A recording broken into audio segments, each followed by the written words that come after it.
Hi friends, എല്ലാവർക്കും movie മാനി മലയാളത്തിൻ്റെ പുതിയ എപ്പിസോഡിലേക്ക് വീണ്ടും സ്വാഗതം. എക്കോ എന്ന ചിത്രം രണ്ടാമതും കണ്ടതിന് ശേഷം എനിക്കതിൽ നിന്നും കണ്ടെത്താൻ സാധിച്ചുള്ള കുറച്ച് കാര്യങ്ങളാണ് ഇന്നത്തെ എപ്പിസോഡിലൂടെ നിങ്ങളുമായി ഷെയർ ചെയ്യാനായി പോകുന്നത്. വീട്ടിലേക്ക് കിടക്കുന്നതിന് മുമ്പ് ഈ പറയാൻ പോകുന്ന കാര്യങ്ങൾ നിങ്ങൾക്ക് സ്പോയിലറായി പോകണമെന്നുണ്ടെങ്കിൽ തീർച്ചയായിട്ടും നിങ്ങൾ ഈ ചിത്രം കണ്ടിട്ടുള്ളവരാണെന്ന് ഉറപ്പുവരുത്താൻ ശ്രമിക്കുക. സോ ഇന്ന് നമുക്ക് ഒട്ടും സമയങ്ങളുണ്ട്, നേരെ വീട്ടിലേക്ക് വരാം. ഒന്നാമത്തത്, ഈ സിനിമയുടെ കഥയെന്ന് പറയുന്നത് കുര്യച്ചൻ എന്ന ക്യാരക്ടറിനെ പ്രസന്റിൽ കാണാതാകുന്നതും പലരും അയാളെ തിരക്കി ഇറങ്ങുന്നതും എന്നാൽ ആർക്കും തന്നെ അയാളെ കണ്ടെത്താൻ സാധിക്കുന്നില്ല എന്നുള്ള കാര്യങ്ങളെല്ലാമാണ്. ഇതുകൊണ്ട് തന്നെ ഈ സിനിമയുടെ ടീസറുകളും ട്രെയിലറുകളും എല്ലാം പരിശോധിക്കുകയാണെങ്കിലും അതിൽ ഒന്നിൽ പോലും ഈ കുര്യച്ചൻ എന്ന ക്യാരക്ടറിനെ ഉൾപ്പെടുത്തിയിട്ടേ ഇല്ല എന്ന് കാണാം. അതായത് സിനിമയുടെ കഥ പറയുന്നത് പ്രസന്റിൽ കുര്യച്ചനെ ആരും കാണുന്നില്ല എന്നതുകൊണ്ട് തന്നെ സിനിമയുടെ പ്രൊമോഷണൽ വീഡിയോകളിൽ പോലും ആ ഒരു ക്യാരക്ടറിനെ ഉൾപ്പെടുത്താതിരിക്കാനായി അവർ ശ്രദ്ധിച്ചിരുന്നു. അത് അവർ ചെയ്തിട്ടുള്ള വളരെ മനോഹരമായിട്ടുള്ള ഒരു ഡീറ്റെയിൽ ആയിട്ടാണ് എനിക്ക് തോന്നിയത്. എല്ലാ പോസ്റ്ററുകളുടെ കാര്യം അറിയില്ല എങ്കിലും ഞാൻ പരിശോധിച്ചിട്ടുള്ള പോസ്റ്ററുകളിൽ പോലും ഇങ്ങനെ കുര്യച്ചന്റെ ആ ക്യാരക്ടറിനെ എവിടെയും ഉൾപ്പെടുത്തിയിട്ടില്ല എന്നാണ് തോന്നിയത്. 2, സിനിമയുടെ അവസാനത്തിൽ മ്ലാത്തിച്ചേട്ടത്തിയുടെ കയ്യിൽ ആ ബൈനോക്കുലർ ഇരിക്കുന്നത് കാണുമ്പോഴാണ് പിയൂസ് മ്ലാത്തിച്ചേട്ടത്തിയാണ് പട്ടികളെ കൺട്രോൾ ചെയ്തിരുന്നതെന്നെല്ലാം മനസ്സിലാക്കുന്നത്. അതിനു മുന്നേ പിയൂസ് മ്ലാത്തിച്ചേട്ടത്തിയോട് ആ ഒരു ബൈനോക്കുലറിനെ പറ്റിയെല്ലാം സംസാരിക്കുന്നുണ്ടെങ്കിൽ കൂടി ആ ബൈനോക്കുലർ നമ്മളെ എടുത്തു കാണിക്കുന്ന ആ ടൈമിലാണ് പിയൂസ് ബൈനോക്കുലറിന്റെ കാര്യം എടുത്ത് മനസ്സിലാക്കുന്നത്. അതായത് ആ ബൈനോക്കുലർ മുൻപ് വിനീതിന്റെ ക്യാരക്ടർ പോത്തൻ എന്ന ക്യാരക്ടർ ഉപയോഗിച്ചിരുന്നതാണ്. സോ മലമുകളിൽ എവിടെയോ വീണു പോയിട്ടുള്ള ആ ബൈനോക്കുലർ മ്ലാത്തിച്ചേട്ടത്തിയുടെ കയ്യിൽ എങ്ങനെ എത്തിയെന്ന് പിയൂസ് മനസ്സിലാക്കുമ്പോഴാണ് അങ്ങനെ എത്തണമെങ്കിൽ തീർച്ചയായിട്ടും അത് ആ പട്ടികൾ തന്നെയായിരിക്കണം കൊണ്ടുവന്ന് കൊടുത്തിട്ടുള്ളത്. സോ ആ ഒരു സത്യം മനസ്സിലാക്കുമ്പോഴാണ് പിയൂസ് തീർച്ചയായിട്ടും ആ പട്ടികളെല്ലാം കൺട്രോൾ ചെയ്തുകൊണ്ടിരുന്നത് മ്ലാത്തിച്ചേട്ടത്തിയാണെന്ന സത്യവും മനസ്സിലാക്കിയെടുക്കുന്നത്. 3, മുന്നേ ഞാൻ ഈ സിനിമയെക്കുറിച്ച് ചെയ്ത വീഡിയോയിൽ പലരും വന്ന് പറഞ്ഞൊരു കാര്യമാണ്, അതായത് ആ പട്ടികളാണ് പോത്തിനെ കൊന്നു എന്നുള്ളത് പിയൂസ് വെറുതെ പറഞ്ഞ കാര്യമല്ലേ, അതുകൊണ്ട് അത് കള്ളമാകാം, അവൻ തന്നെയായിരിക്കാം അതെല്ലാം ചെയ്തതെന്ന്. എന്നാൽ അത് സത്യമല്ല. കാരണം പിയൂസ് ആരോടും ഈ ഒരു കാര്യം പറയുന്ന രീതിയിലല്ല സിനിമയിൽ കാണിച്ചിരിക്കുന്നത്. പകരം അടുക്കളയിൽ ആ പാല് തിളച്ചുകൊണ്ടിരിക്കുന്ന സമയത്ത് പിയൂസ് ഇതെല്ലാം സ്വന്തമായി ഓർത്തെടുക്കുന്നത് പോലെയാണ്. മുൻപ് താൻ ചെയ്തിട്ടുള്ള കാര്യങ്ങൾ അല്ലെങ്കിൽ തൻ്റെ മുന്നിൽ സംഭവിച്ചിട്ടുള്ള ആ കാര്യങ്ങളെല്ലാം പിയൂസ് ഓർത്തെടുക്കുക മാത്രമാണ് ചെയ്യുന്നത്. അതല്ലാതെ മറ്റൊരാളോട് കള്ളം പറയുന്ന രീതിയിലല്ല അവതരിപ്പിച്ചിരിക്കുന്നത്. അതുകൊണ്ട് തന്നെ തീർച്ചയായിട്ടും പോത്തിനെ കൊന്നിട്ടുള്ളത് മ്ലാത്തിയേട്ടത്തി പറഞ്ഞു വിട്ടിട്ടുള്ള ആ പട്ടികൾ തന്നെയാണ്. മറ്റൊന്ന്, ഈ പിയൂസ് എന്ന ക്യാരക്ടറിനെ ചിത്രത്തിന്റെ തുടക്കത്തിൽ നല്ലവനായിട്ട് വളരെ നിഷ്കളങ്കനായിട്ടാണ് കാണിച്ചിരിക്കുന്നത്. എന്നാൽ പിന്നീട് അങ്ങോട്ട് പോകുന്ന സമയത്ത് അവൻ കുര്യച്ചനെ കൊല്ലാൻ നടക്കുന്ന ഒരാളായിട്ടാണ് വരുന്നത്. എന്നിരുന്നാൽ പോലും ആ സമയത്തും അവന്റെ ഉള്ളിൽ എന്തോ ഒരു പോസിറ്റീവ് ഉണ്ടെന്നാണ് നമുക്ക് തോന്നുന്നത്. എന്നാൽ സിനിമയുടെ അവസാനം എത്തുമ്പോഴാണ് അങ്ങനെയല്ല, ഇവൻ ഒരുപക്ഷെ കുര്യച്ചനെക്കാട്ടിലും മോശമായിട്ടുള്ള ഒരാളാണെന്ന രീതിയിൽ നമ്മളെ കാണിക്കുന്നത്. എന്നാൽ ഇതിനെല്ലാം മുന്നേ ഈ ഒരു കാര്യം സിനിമയുടെ അവസാന ഭാഗങ്ങളിൽ വ്യക്തമാക്കുന്നതിന് മുന്നേ തന്നെ പിയൂസ് എന്ന ആ ക്യാരക്ടർ ഒരു മോശം ആളാണെന്നുള്ള കാര്യം സിനിമ വ്യക്തമാക്കിയിരുന്നു.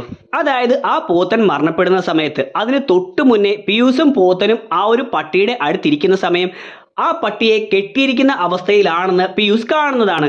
അതുകൊണ്ട് തന്നെ പോത്തന്റെ മരണശേഷം തീർച്ചയായിട്ടും അവൻ നന്മയുള്ളവനായിരുന്നുവെങ്കിൽ തിരിച്ചു വന്നുകൊണ്ട് ആ പട്ടിയെ തുടലിൽ നിന്നും മോചിപ്പിക്കാൻ ശ്രമിക്കേണ്ടതായിരുന്നു. എന്നാൽ അവൻ പിന്നീട് ആ ഒരു പോലീസുകാരനോട് പറയുന്നത് പോലെ ഒന്നിനോടും ഒരാളോടും ഒരു തരി സെന്റിമെന്റ്സ് ഇല്ല എന്ന കാര്യം വ്യക്തമാക്കുന്നത് പോലെയാണ് ആ പട്ടിയെ ബന്ധിച്ചിട്ടിരിക്കുകയാണ് എന്ന് അറിഞ്ഞിട്ടും അതിന്റെ ഉടമസ്ഥൻ മരിച്ചു പോയിട്ടും അതിനെ അവൻ തുറന്നു വിടാതെ അതിനെ മരണപ്പെടാനായി വിട്ടിട്ട് പോകുന്നത്. ഇനി ഇതല്ലാതെ മറ്റൊരു രീതിയിൽ ചിന്തിക്കുകയാണെങ്കിൽ, അതായത് പാപ്പച്ചൻ എന്ന ക്യാരക്ടർ നരേനോട് പറയുന്നുണ്ട് പട്ടിയെ പുറത്ത് ഉപദ്രവിച്ചതിന്റെ ലക്ഷണമൊന്നുമില്ലായിരുന്നു, അതുകൊണ്ട് വിശന്ന് വലഞ്ഞാകാം ചത്തതെന്ന്. എന്നാൽ അതല്ലാതെ ആകാനും ഒരു ചാൻസ് ഉണ്ട്.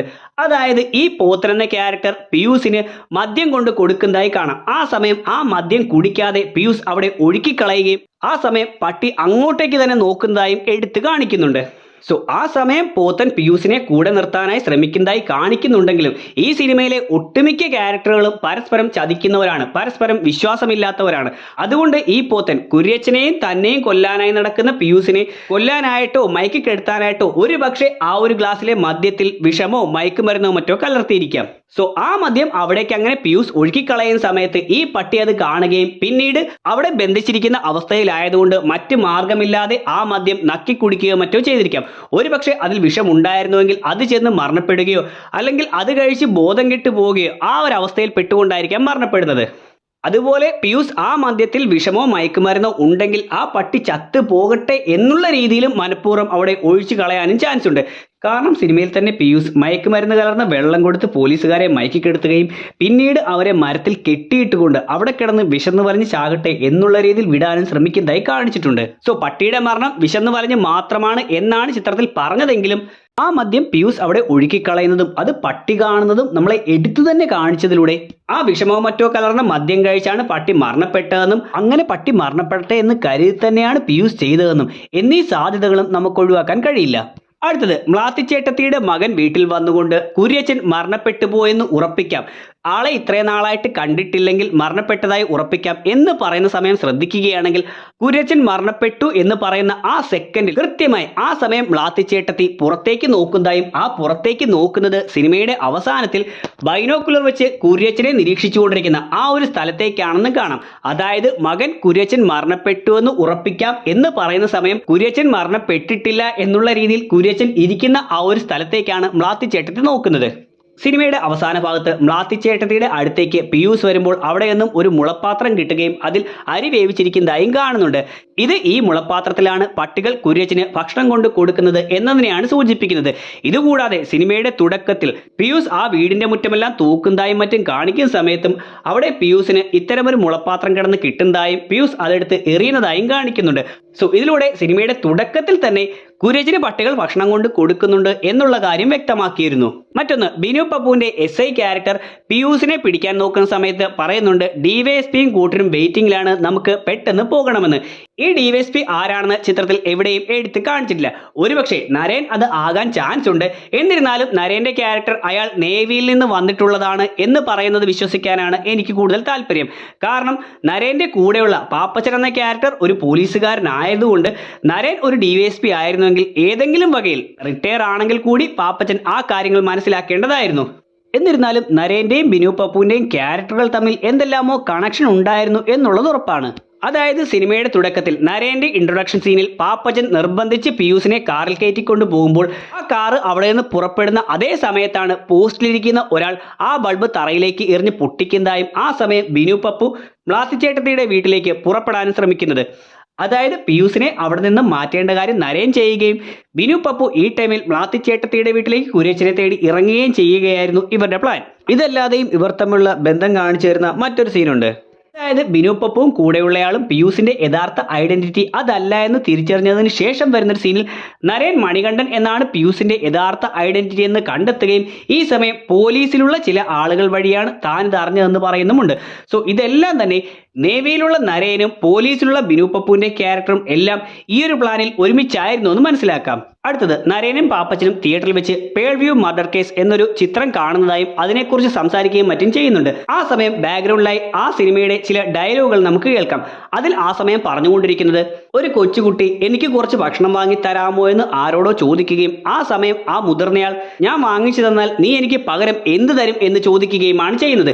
ഈ സമയം പിയൂസ് അഥവാ മണികണ്ഠൻ എന്ന ക്യാരക്ടറിനെ കുറിച്ചാണ് നരേനും പാപ്പച്ചനുമെല്ലാം സംസാരിച്ചു കൊണ്ടിരുന്നത്. അതുകൊണ്ട് തന്നെ ആ പേൾ വ്യൂ മർഡർ കേസ് എന്ന ചിത്രത്തിലൂടെ ആ സമയം കേൾപ്പിച്ചുകൊണ്ടിരുന്ന ഈ ഡയലോഗുകൾ മണികണ്ഠൻ എന്ന ആ ക്യാരക്ടറിനെ സൂചിപ്പിക്കുന്നത് തന്നെയാണ്. അതെങ്ങനെയാണെന്ന് വെച്ചാൽ മണികണ്ഠൻ പറയുന്നുണ്ട് തനിക്ക് 6 വയസ്സുള്ളപ്പോഴോ മറ്റോ തന്റെ അച്ഛനും അമ്മയും ഒരു മുറിയിൽ കയറി തോട്ട പൊട്ടി മരിച്ചതാണെന്ന്. അതിനുശേഷം അവൻ വിശന്നും വലഞ്ഞും മറ്റും നടന്നിരിക്കാം. ഇങ്ങനെയുള്ള അവസരത്തിലായിരിക്കാം കുര്യച്ചൻ അവന് ഭക്ഷണം മേടിച്ചു കൊടുത്ത് അവനെ കൂടെ കൂട്ടുകയും മറ്റും ചെയ്തത്. ഇതിന്റെ ഒരു സൂചന പോലെയാണ് ഇവർ മണികണ്ഠനെ കുറിച്ച് സംസാരിച്ചു കൊണ്ടിരിക്കുന്ന സമയത്ത് തന്നെ ബാക്ക്ഗ്രൗണ്ടിൽ പേൾ വ്യൂ മർഡർ കേസ് എന്ന ആ സിനിമയിൽ ഇത്തരത്തിലുള്ള ഡയലോഗുകൾ തന്നെ കേൾപ്പിച്ചു പോയത്. മറ്റൊന്ന്, മ്ലാത്തിച്ചേട്ടത്തിയുടെ മകൻ പലപ്പോഴും വന്ന് മ്ലാത്തിച്ചേട്ടത്തിയെ അവരുടെ കൂടെ നിർത്താനോ അല്ലെങ്കിൽ സിറ്റിയിലേക്ക് മാറി താമസിക്കാനോ എല്ലാം നിർബന്ധിക്കുന്നുണ്ട്. എന്നാൽ മ്ലാത്തിച്ചേട്ടത്തി ഒരിക്കലും അതിന് സമ്മതിക്കുന്നില്ല. അതിന് കാരണം മ്ലാത്തിച്ചേട്ടത്തി അവിടെ നിന്ന് മാറുകയാണെങ്കിൽ ആ പട്ടികളെല്ലാം മ്ലാത്തിച്ചേട്ടത്തി ഒരുപാട് സ്നേഹിക്കുന്ന ആ പട്ടികളെല്ലാം അവിടെ നിന്ന് കൊണ്ടുപോകേണ്ടി വരും. അങ്ങനെ ആ പട്ടികളെല്ലാം കൊണ്ടുപോവുകയാണെങ്കിൽ തീർച്ചയായിട്ടും ആ പട്ടിയുടെ കാവൽ മാറുന്നതോടെ കുര്യച്ചൻ ആ ഗുഹയിൽ നിന്നും മ്ലാത്തിച്ചേട്ടത്തിയുടെ തടങ്കലിൽ നിന്നും രക്ഷപ്പെടുകയും ചെയ്യും. മ്ലാത്തിച്ചേട്ടത്തി ഒരിക്കലും അത് ആഗ്രഹിക്കുന്നില്ല. ജീവിതാവസാനം വരെ കുര്യച്ചൻ ആ ഒരു തടങ്കലിൽ കിടന്ന് നരയിക്കണമെന്നും അത് അവർക്ക് കാണണമെന്നുമുള്ള നിർബന്ധമാണ് മക്കൾ വന്ന് വിളിച്ചിട്ട് പോലും അവരവിടുന്ന് പോകാൻ കൂട്ടാക്കാതെ ഇരിക്കുന്നത്. പാപ്പച്ചനുമായി കാർ ഓടിച്ചു പോകുന്ന നരേൻ പെട്ടെന്ന് സത്യങ്ങൾ മനസ്സിലാക്കിയെടുക്കുന്നതായി കാണിക്കുന്നുണ്ട്. അത് എങ്ങനെയാണെന്ന് നമ്മളോട് വ്യക്തമാക്കിയിട്ടില്ല. എന്നാൽ ആ സമയം അവരുടെ സംഭാഷണം ശ്രദ്ധിക്കുകയാണെങ്കിൽ അതിൽ നിന്ന് നമുക്കതിനുള്ള ക്ലൂ കിട്ടും. അതായത് നരേൻ ആ സമയം പാപ്പച്ചനോട് പറയുന്നത് ഇവിടെ ഒരുപാട് ഗുഹകളെല്ലാം ഉണ്ടല്ലോ, ഇതിൽ എവിടെയെങ്കിലും കുര്യച്ചൻ കാണാമല്ലോ എന്നെല്ലാമാണ്. ഈ സമയം പാപ്പച്ചൻ ചിരിച്ചുകൊണ്ട് പറയുന്നത് പണ്ട് പാറയിടുക്കിലും മറ്റും ഒളിച്ചിരുന്ന് കടുവയെ പിടിച്ച ജിം കോർബറ്റിന്റെ കഥ കേട്ടിട്ടുണ്ടെന്ന്. ഇത് കേട്ടതിന് ശേഷമാണ് പെട്ടെന്ന് നരേന് എന്തോ ഒരു ഐഡിയ കിട്ടുന്നതും അത് ക്ലിക്ക് ആകുന്നതും അതുവഴി കാര്യങ്ങളെല്ലാം മനസ്സിലാക്കിയെടുക്കുകയും ചെയ്യുന്നത്. സോ ഇതിലൂടെ എനിക്ക് തോന്നിയത് ജിം കോർബറ്റിന്റെ കഥകളിൽ അല്ലെങ്കിൽ ആ സംഭവങ്ങളെല്ലാം ജിം കോർബറ്റിന് പലപ്പോഴും ദിവസങ്ങളോളം കടുവകളെ പിടിക്കാനായി കാത്തിരിക്കേണ്ടി വന്നിട്ടുണ്ട്. അതിൽ ഒരു സംഭവത്തിൽ ജിം കോർബറ്റ് ഒരു മരത്തിന്റെ മുകളിൽ കയറി കടുവയെ പിടിക്കാൻ ഇരുന്നുവെന്നും കുറെ സമയം അവിടെ ഇരുന്നിട്ടും കടുവയെ പിടിക്കാൻ സാധിക്കാതെ വരികയും ആ സമയം കനത്ത മഴയും എല്ലാം വന്നിട്ടും അതെല്ലാം നനഞ്ഞുകൊണ്ട് അയാൾക്ക് അവിടെ തന്നെ ഇരിക്കേണ്ടി വന്നുവെന്നും മഴയായതുകൊണ്ട് അതിൽ നിന്നും രക്ഷ നേടാനായി കടുവ ഗുഹയിലോ അല്ലെങ്കിൽ ഏതെങ്കിലും മരത്തിന്റെ അടിയിലേക്കോ ഒരുപക്ഷെ താൻ നിൽക്കുന്ന ആ മരത്തിന്റെ അടിയിലേക്കോ തന്നെ വരുമെന്നും അങ്ങനെയാണെങ്കിൽ എളുപ്പത്തിൽ തന്നെ കാണുമെന്നും അതുകൊണ്ട് മരത്തിൽ നിന്ന് ആ സമയം അദ്ദേഹത്തിന് ഇറങ്ങാൻ കഴിയില്ല എന്നും കടുവ എപ്പോഴവിടെ വരുന്നുവോ അപ്പോൾ അതിനെ കൊന്നിട്ട് മാത്രമേ അദ്ദേഹത്തിന് മരത്തിൽ നിന്ന് ഇറങ്ങാൻ കഴിയുകയുള്ളൂ. ഇങ്ങനെ ഒരു അവസരത്തിലൂടെ അദ്ദേഹം കടന്നു പോയിട്ടുണ്ട്. സോ കുര്യച്ചന്റെ കാര്യവും ഏകദേശം ഇതുപോലെ തന്നെയായിരുന്നു. കുര്യച്ചൻ ആ ഗുഹയിലേക്ക് കയറിയത് സ്വന്തം ഇഷ്ടത്തിനായിരുന്നുവെങ്കിൽ കൂടി തിരിച്ച് മുന്നിൽ നിൽക്കുന്ന പട്ടികളെ തോൽപ്പിക്കാതെ ഒരിക്കലും കുര്യച്ചന് അതിൽ നിന്നും പുറത്തേക്ക് ഇറങ്ങാൻ കഴിയില്ല.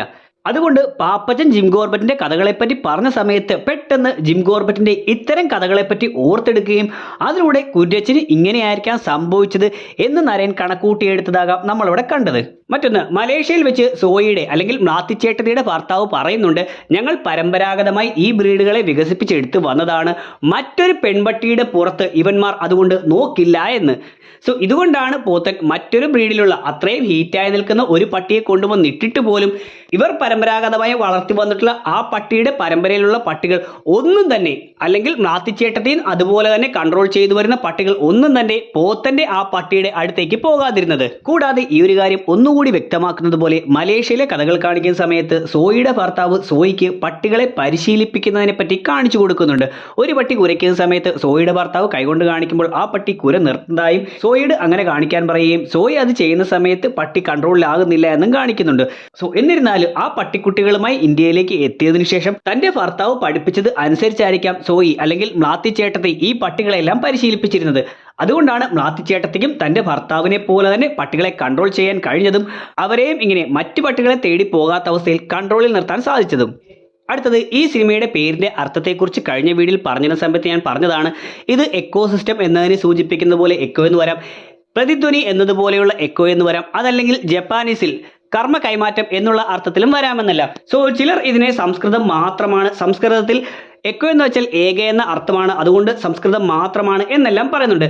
അത്തരത്തിലും വരാം. എന്നിരുന്നാൽ സംസ്കൃതം മാത്രമാണെന്ന് കണക്കാക്കാൻ കഴിയുകയില്ല. കാരണം ഈ ചിത്രത്തിന്റെ സംവിധായകൻ തന്നെ ഒരു ഇന്റർവ്യൂവിൽ പറഞ്ഞിരുന്നതാണ്, ചിത്രത്തിന് പേരിടാനായി അവർ പല പേരുകൾ തിരഞ്ഞുവെന്നും ഒന്നും ഇഷ്ടപ്പെടാതെ വരികയും പിന്നീട് എക്കോ എന്ന പേര് കിട്ടുന്ന സമയത്ത് ഈ എക്കോ എന്ന പേരിന് പല ഭാഷകളിൽ പല അർത്ഥങ്ങളുണ്ട്, അതുകൊണ്ട് ആ അർത്ഥങ്ങളെല്ലാം ഈ ചിത്രത്തിലെ പല സംഭവങ്ങളുമായി കണക്ട് ചെയ്ത് വന്നതുകൊണ്ടാണ് അവർ എക്കോ എന്ന പേര് സ്വീകരിച്ചതെന്ന്. അതുകൊണ്ട് തന്നെ ഇത് സംസ്കൃതം മാത്രമാണ് എന്ന് കണക്കാക്കാൻ കഴിയുകയില്ല. സംവിധായകൻ പറഞ്ഞതുപോലെ പല ഭാഷകളിൽ പല അർത്ഥങ്ങൾ ഇതിനുണ്ട്. കൂടാതെ ഇത് സംസ്കൃതം ആണ് എന്ന് പറയാനുള്ള കാരണം ആ ഓയുടെ മേളിൽ വരുന്ന ഒരു വരയാണ്. പല ഭാഷകളിലും മാക്രോൺ എന്ന് പറയുന്ന ഇത്തരം വരകൾ യൂസ് ചെയ്യാറുണ്ട്. വവൽസിന് മുകളിലും മറ്റും ഇത്തരം വരകൾ ഉപയോഗിക്കുന്ന സമയത്ത് ആ വവൽസിനെ കുറച്ചുകൂടി നീട്ടി വായിക്കുകയാണ് ചെയ്യേണ്ടത്. അതുകൊണ്ടാണ് എക്കോ എന്നതിന്റെ ഓയുടെ മുകളിൽ നീട്ടി വായിക്കുന്നതിന് വേണ്ടി ആ വര കൊടുത്തിരിക്കുന്നതും അത് മലയാളത്തിലേക്ക് വന്നപ്പോഴും ആ ദീർഘത്തിന് മുകളിലായി ആ വര കൊടുത്തിരിക്കുന്നതും. അതുകൊണ്ട് ആ ഓയുടെ മുകളിൽ അങ്ങനെ ഒരു മാപ്രോൺ വന്നതുകൊണ്ട് ഇത് സംസ്കൃതമാണ് എന്ന് കരുതാൻ പറ്റില്ല. പകരം സംവിധായകൻ പറഞ്ഞതുപോലെ ഇതിന് പല ഭാഷകളിലും അർത്ഥമുണ്ട് എന്നതുകൊണ്ട് സംസ്കൃതത്തിലെയും അർത്ഥം ഇതിന് ഉപയോഗിക്കാം എന്ന് മാത്രമേ നമുക്ക് കരുതാൻ കഴിയുകയുള്ളൂ. സോ ഞാൻ പറഞ്ഞു വന്നത്, ഈ എക്കോ എന്ന വാക്ക് ECHO എന്ന അർത്ഥത്തിൽ കണക്കാക്കുകയാണെങ്കിൽ, അതായത് പ്രതിധ്വനി, നമ്മൾ പറഞ്ഞൊരു കാര്യം വീണ്ടും നമ്മൾ തന്നെ കേൾക്കുന്നത് പോലെ റിപ്പീറ്റ് ചെയ്ത് വരുന്നത് പോലെ ആ ഒരു അർത്ഥത്തിൽ കണക്കാക്കുകയാണെങ്കിൽ സിനിമയിൽ പ്രസന്റിലെ കാര്യങ്ങൾ കാണിക്കുമ്പോൾ ഇന്ത്യയിൽ നടന്നിട്ടുള്ള പല കാര്യങ്ങളും മുന്നേ മലേഷ്യയിൽ നടന്നതിന്റെ ഒരു റിപ്പീറ്റേഷൻ ആണെന്ന് നമുക്ക് കാണാം. അതായത് മലേഷ്യയിൽ മ്ലാത്തിച്ചേട്ടത്തിയെ സോയിയെ ഭർത്താവ് തടങ്കലിൽ പാർപ്പിച്ചതുപോലെയാണ് സിനിമയുടെ അവസാന ഭാഗങ്ങളിലേക്ക് എത്തുമ്പോൾ സോയി കുര്യച്ചനെ തടങ്കലിൽ പാർപ്പിച്ചിരിക്കുന്നത്. വിനീതിന്റെ മരണം കാണിച്ചിരിക്കുന്നത് വിനീതിനെ ഒരു പട്ടി വന്ന് കടിക്കുകയും മറ്റേ പട്ടി ചാടി വന്ന് ചവിട്ടിയിടുന്നതുമായിട്ടാണ്. ഇത് തന്നെയാണ് മലേഷ്യയിൽ വെച്ച് വീട്ടിൽ നിന്ന് പുറത്തേക്ക് ഇറങ്ങാൻ നോക്കുന്ന സമയത്ത് സോയിയെ ഒരു പട്ടി വന്ന് കാലിൽ കടിക്കുന്നതായും മറ്റേ പട്ടി ചാടി ചവിട്ടിയിടുകയും ചെയ്യുന്നത്. കൂടാതെ കുര്യച്ചന് മുളപ്പാത്രത്തിൽ ഭക്ഷണം എടുത്തു കൊടുക്കുന്നതിനെ സൂചിപ്പിക്കുന്നത് പോലെ സോയിയുടെ ഭർത്താവിന് ഒരു മുളപ്പാത്രത്തിൽ കപ്പ പുഴുങ്ങിയത് പട്ടി എടുത്തുകൊണ്ട് വന്ന് കൊടുക്കുന്നതായും ചിത്രത്തിൽ കാണിച്ചിട്ടുണ്ട്. അതേപോലെ മലേഷ്യയിൽ വെച്ച് സോയിയുടെ അടുത്തേക്ക് എത്താൻ വേണ്ടി കുര്യച്ചൻ ബാഗ് തുറക്കുന്നതായും ഒരു ചുമല ബാഗ് തുറക്കുന്നതായും തോക്കെടുക്കുന്നതായും കാണിക്കുന്നുണ്ട്.